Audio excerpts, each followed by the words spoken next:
สวัสดีและสบายดีทุกคนวันนี้ผมก็อยู่ที่บ้านภรรยาและหลานของผมก็กำลังทำกิมจิและเตรียมทำอาหารเช้าให้คุณพ่ออันยองอาเซโยยอราบุนโอเนเรนจิเบเวอิสมิดาอานิเวชูกะกะกิมจิเรนมันทิโกอาโบจิเรน위해 아침 식사를 준비하고 있습니다. 저는 한국어를 배우고만 하더라고 노력하고 있습니다. 제가 마음 제대로 하지 못한 다면 용해 부탁드립니다.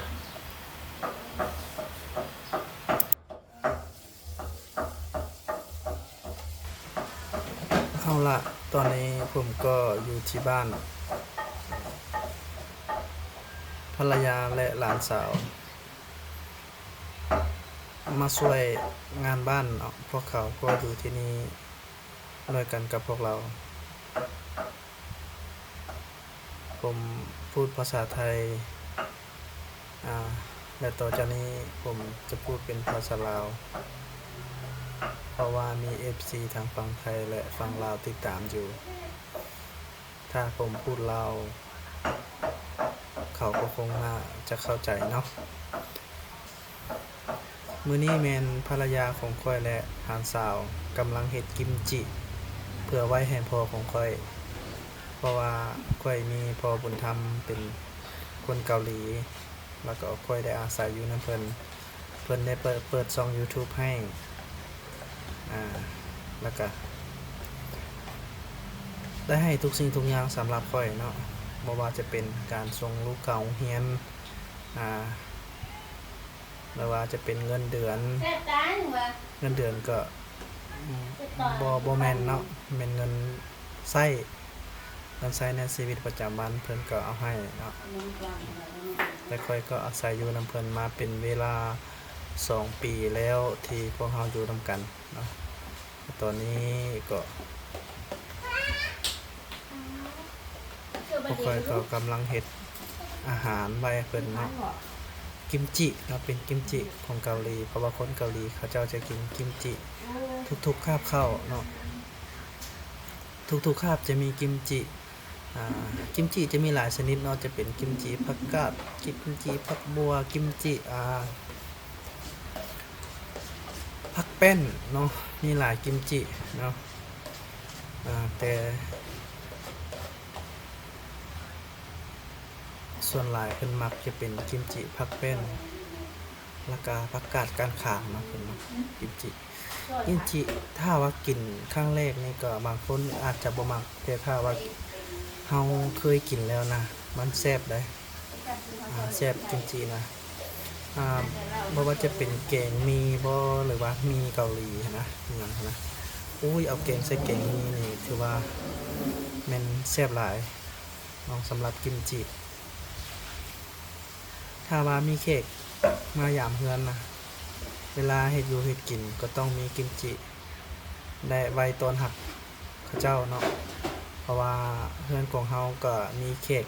คนมาเยี่ยมยามหลายเพราะว่าพ่อฮักของข้อยก็เป็นยูทูบเบอร์เนาะแล้วก็มี FC ทางเกาหลีเพิ่นมาเยี่ยมยามบ่ว่าจะเป็น FC หมู่ครูญาติพี่น้องเขาเจ้าก็มาอยู่เรื่อยเนาะ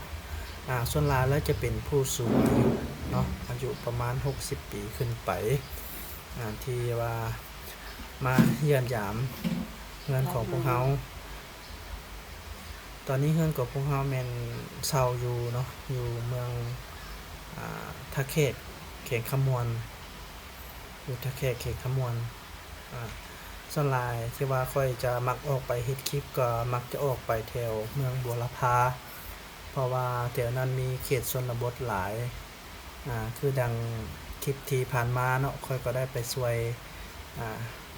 เด็กน้อยนักเรียนอยู่ที่เมืองบัวละพาบ้านจะลูเนาะเพราะว่านั่นก็เป็นการสนับสนุนจาก FC ของค่อยเพิ่นสนับสนุนมาเนาะแล้วก็แบ่งไปซอยหลายโรงเรียนบางครั้งค่อยก็อาจจะบ่ได้ถ่ายลงแต่ละโรงเรียนหั่นน่ะค่อยอาจจะบ่มีเวลาถ่ายเพราะว่าจะไปนำพ่อฮักแล้วก็พ่อฮักเพิ่นสิเป็นคนถ่ายคลิปวิดีโอลง YouTube ของเพิ่นเนาะแล้วค่อยก็บ่มีโอกาสได้ถ่ายแต่เวลาใดที่ค่อยออกไปคนเดียวค่อยจะตั้งกล้องแล้วค่อยก็จะเฮ็ดคลิปวิดีโอนะเพราะว่าค่อยก็เป็น YouTube มือใหม่ถ้าผิดพลาดประการใดก็ต้องขอโทษขออภัยมายัง FC ทุกท่านหรือผู้ชมทุกท่านที่รับชมอยู่เนาะ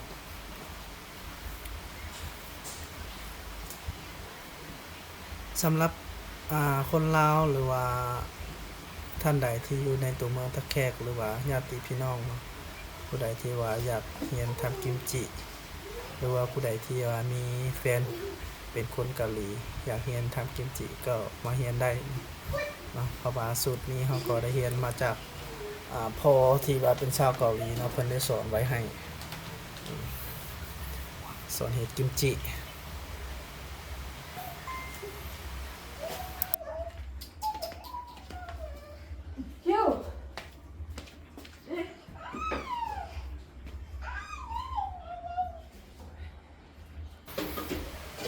นอกจากการทำกิมจิแล้วก็ยังมีแกงกิมจิเนาะอันนี้ก็เอิ้นว่าแกงกิมจิเกเนาะซึ่งเป็นอาหารเกาหลีมันจะมีกิมจิแกงใส่ชิ้นหมูมีเต้าหู้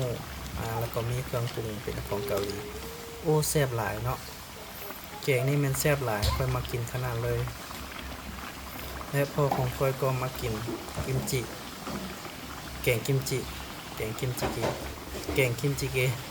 ขออภัยนะเนาะที่ว่าติดขัดหน่อยนึง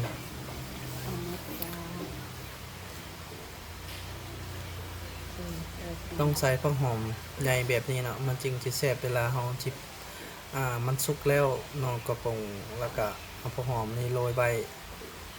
แต่ว่าหัวโตอยู่หัวใหญ่นี่ต้องได้ใส่ให้มันเปื่อยก่อนเนาะแล้วก็หางมันก็โรยไว้แล้วก็เป็นอันสำเร็จเสร็จสิ้นในการแกงกิมจิอยู่ในเฮือนนี่ก็ยังมีแซกโซโฟนเพราะว่าพอเพิ่นเคยเป็นนักศิลปะมาก่อนเนาะแล้วก็มีคีย์บอร์ดมีหยังแต่ว่าตัวเองก็บ่เป็นลิ้นหรอกก็พยายามเรียนลิ้นอยู่แต่ว่ายังลิ้นบ่เก่งเนาะหลังจากเฮ็ดอยู่เฮ็ดกินแล้วก็พวกเราก็ออกมาเฮ็ดเวียกอยู่ข้างนอกเนาะต้องเป็นตอนสวยก็บ่สวยปานใดเนาะประมาณ 8-9 โมงได้มาอนามัยขิงดำที่ค่อยเอาไปปลูกไว้อยู่ใกล้กับชายแดนเวียดนามตอนนี้ค่อยได้นำมันมาฮอดบ้านแล้วค่อยก็จะให้หลานสาวทั้งสองคนอนามัยเนาะอนามัยให้มันสะอาดแล้วก็ไปฮู้เป็นผลิตภัณฑ์เพื่อส่งขายออกให้คนเกาหลีเนาะเป็นคิงดำมันมีสรรพคุณหลากหลายในทางยาจะเป็นบ่ว่าจะเป็นพวกโรคกระเพาะลำไส้โรคกระเพาะความดันมีวิตามินสูงอีน้องคิงดำนี่เนาะพวกเกาหลีเขาจะมากินนอกจากคิงดำแล้วก็ยังมีน้ำผึ้งที่อยู่ในเฮือนนี่พวกเราได้ซื้อมาไว้หลายร้อยกิโลมาปะไว้เนาะถ้าว่ามีคนเกาหลีมาพวกเขาก็จะแวะเข้ามาถามซื้อเนาะผู้ละ2 กิโลผู้ละ3 กิโลเอามาไว้กินเป็นยาบำรุงร่างกายเนาะพวกโรคกระเพาะลำไส้สีดำนี่เป็นของหายากเลยเพราะว่าค่อยเอามาทางภาคเหนือของประเทศลาวเอามานำลาวสูงลาวสูงเขาเจ้าปลูกขิงดำนี่ขายตามท้องตลาดก็บ่ต่ำกว่ากิโลนึง 200,000 ปลายเนาะถ้าว่าขายให้คนต่างประเทศนี่ก็บ่ต่ำกว่ากิโลนึง 4-5 แสนกีบเนาะต่อ1 กิโลเนาะแต่ตอนนี้ค่อยก็ได้ขิงดำมาบ่หลายก็เลยมา อนามัยแล้วก็ตากแห้งไว้ให้พอหากินแล้วก็ไว้ให้เพิ่นเมื่อตอนญาติพี่น้องทางเกาหลีเนาะแล้วก็ FC ของเพิ่นแขกที่มาเยี่ยมยามเนาะกีฬำก็หัวบ่ค่อยใหญ่เท่าไหร่หัวบ่ค่อยใหญ่ปานใดเนาะเพราะว่าบ่ฮู้วิธีปลูกก็หาปลูกครั้งแรกพี่กายนี่ลงทุนไปประมาณเกือบ10ปลายกว่าล้าน แต่ก็บ่ได้ผลลัพธ์ดีเท่าไหร่เนาะได้ผลลัพธ์น้อยนึงปีนี้ก็ว่าสิลองปลูกอีกตัวนี้แม่นเฮาเฮ็ดตากแห้งแล้วเนาะเอาล่ะคลิปนี้ก็ใกล้จะจบลงแล้วเนาะท่านี้ก็ขออวยพรอวยไซให้ทุกท่านจงมีสุขภาพแข็งแรงให้ FC ทุกท่านเนาะขอให้มีสุขภาพแข็งแรงหังมีเงินทอง